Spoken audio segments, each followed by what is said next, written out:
It was exactly 2:50 a.m. In a deserted area of the United States stood the infamous Black House, looming in the darkness like a giant grave. For the last 20 years, no one had dared step inside. Locals whispered that an unknown force lived there, something capable of separating a person's soul from their body. But 23-year-old Daniel didn't believe in ghost stories. To prove everyone wrong, he made a bet with his friends. At exactly 2:55 a.m., the so-called Devil's Hour, he would enter the Black House and show the world that the legends were nothing more than myths. Armed with a high-definition camera and a powerful flashlight, Daniel approached the front door. As he touched it, a chill ran down his spine. The wood felt strangely warm, as if fire burned on the other side. Taking a deep breath, he shoved the door open. Crack! The door groaned loudly and a wave of foul air rushed out. The smell was unbearable, like something had been rotting inside for decades. Daniel covered his nose, started recording, and stepped into the darkness. The silence inside was unnatural. It was so quiet that even his own breathing sounded terrifying. As his flashlight swept across the walls, he noticed something disturbing. Every wall was completely black. At first, he thought it was old paint. But the closer he looked, the more it seemed like some dark stain had spread across every surface. Suddenly, his camera screen flickered. The recording glitched. Then the entire screen turned blood red. What the? Before he could react, he felt an icy breath on the back of his neck. Someone was standing behind him, slowly breathing. Daniel spun around. Nothing, just darkness and dust. But when he looked down at the floor, his blood froze. Beside his own footprints were two fresh footprints, as if an invisible person had just walked up behind him. His heart pounded. Then a heavy scraping sound echoed from upstairs.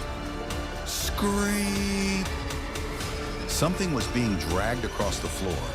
The noise moved closer, closer, toward the staircase. The entire house seemed to vibrate with it. Daniel raised his camera and pointed it toward the stairs. At the very top stood a tall black figure. It had no face, no features. It looked like a piece of living darkness shaped like a human. Daniel stared in horror. Then a voice suddenly came from his camera speaker. A voice he recognized instantly, his own. Daniel, get out of here. His body went numb. He had never recorded those words. So how was his voice coming from the camera? Panic surged through him. He stepped backward, but suddenly his feet wouldn't move. Looking down, he saw black, shadow-like tendrils emerging from the cracks in the wooden floor. They wrapped around his legs, holding him in place. He struggled with all his strength, but the grip only tightened. Then every window in the house exploded open at once. Bang! Freezing wind rushed inside.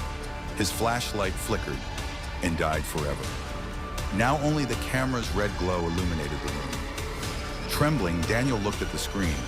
The black figure was no longer standing on the stairs. It was standing directly in front of him. But the worst was yet to come. Slowly, its face began to change. Its skin shifted, its eyes formed, its hair appeared. Within seconds, the creature looked exactly like Daniel. Now there were two Daniels, one real, one not. The fake Daniel smiled, a twisted, unnatural smile. Then it reached out and touched Daniel's face. The moment it did, the light in Daniel's eyes began to fade. His skin turned pale. His strength drained away. He tried to scream, tried to run, but no sound came out. And then, he vanished into the darkness, gone. Only the other Daniel remained. The next morning, police entered the Black House. They found only one thing, Daniel's camera. Its battery had been completely burned out. The final video file was corrupted beyond recovery. Daniel himself was never found. Months of searching revealed nothing. Eventually, the case became another unsolved mystery. But the story didn't end there. Ever since that night, people passing the Black House at exactly 3 a.m. report seeing a young man standing in the upstairs window. His face looks exactly like Daniel's, but his eyes are empty, emotionless.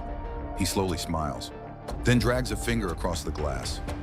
Moments later, red letters appear on the window, a chilling message meant for whoever is watching. You're next